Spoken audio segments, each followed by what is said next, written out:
Саламатсыздар бардактуу телекөрүүчүлөр, жергиликтүү жана чет өлкөлүк жаңылыктар менен мен Нурлан Соорбеков тааныштырамын. 27 мартта Талас райондук администрациясында Аристин өкүлдөрү жана Жайыт комитетинин өкүлдөрү менен биргеликте тегерек стол отуруму болуп өттү. Бул чыгарылышты кийинки материалдан көрө аласыздар. 27 мартта Талас райондук администрациясында Аристин өкүлдөрү жана Жайыт комитетинин өкүлдөрү менен биргеликте тегерек стол отуруму болуп өттү. Бул тегерек столдун негизги максаты Кыргызстан боюнча бюджеттик кодекс ишине кирип, ушул кодекс күчүнө киргенден тарта көп жерлерде жайыт акыны пайдаланууну, жайыт акыны колдонууда бул убакка чейин түшүнбөстүктөр болгонун Кыргыз Жайыт ассоциациясы Кыргыз министрлиги менен консультация алып, Каржы министрлиги Жайыт департаменти менен биргеликте ушул маселе боюнча жол жоболордун иштеп чыгышына катышып, бүгүнкү күнү келип, Талас районундагы жайыт пайдалануучулар жана Жайыт комитетинин төрагалары, бухгалтерлери, айыл өкмөтү, айылдык кеңештин төрагаларына түшүндүрүү иштери жүргүзүлүп, консультациялар айтылды. Бүгүнкү тегерек отурумдун негизги максаты болуп биз жайыт комитеттери өзүңүздөр билесиздер, Талас районунда 37 жайыт комитети бар. Ошолор бизден сураган эле да, анткени өзүңүздөр билесиздер, ушу жайыттардын казыркы кезде аябай актуалдуу маселени көтөрүшүп атат.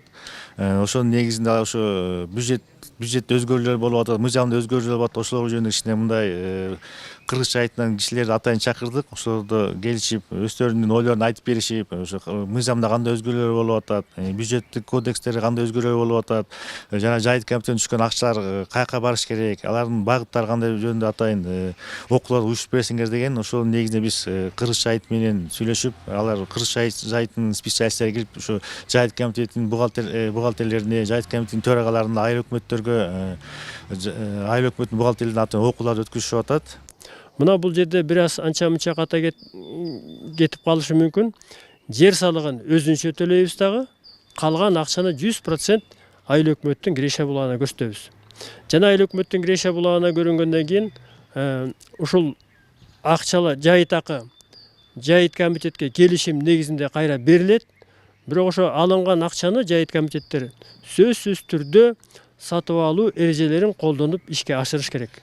Ручкалабы, ушундай бир иш кылабы, ошонун баары тең порталга чыгыш керек, ошол жерден тендер болуш керек.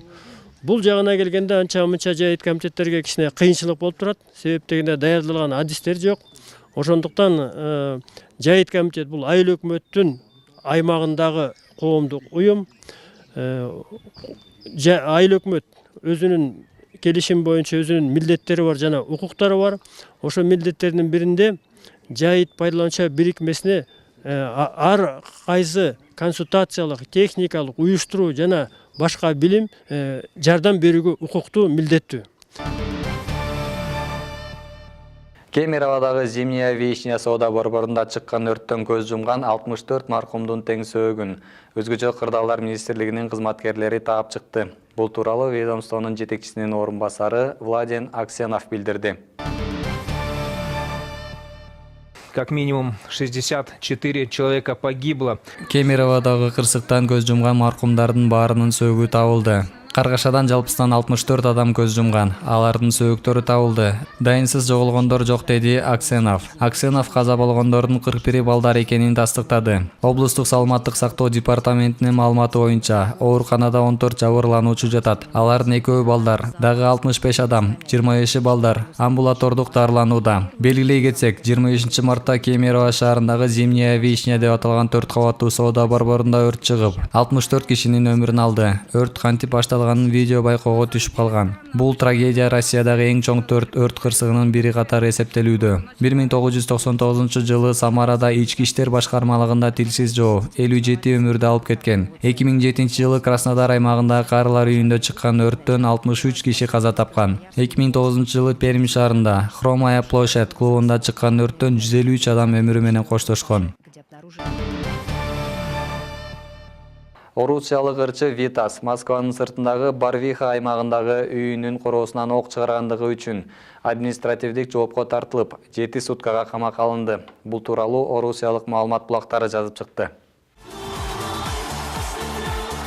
Орусиялык ырчы Витас камакка алынды. Бул тууралуу маалыматты жергиликтүү басылмалар жазып чыгышты. Аталган окуя боюнча териштирүү иштери жүргүзүлүп, полиция ырчыга 500 рубль айып пул салган. Бирок аймактык прокуратура мындай чечимди жокко чыгарып, камакка алуу чечимин чыгарган. Белгилей кетсек, ырчы сурак учурунда үйүнүн короосундагы каргаларды атуу үчүн ок чыгарганын айткан. Нурлан Соорбеков, Ринат Иманкулов, репортер, 3 канал интернет жаңылыктары.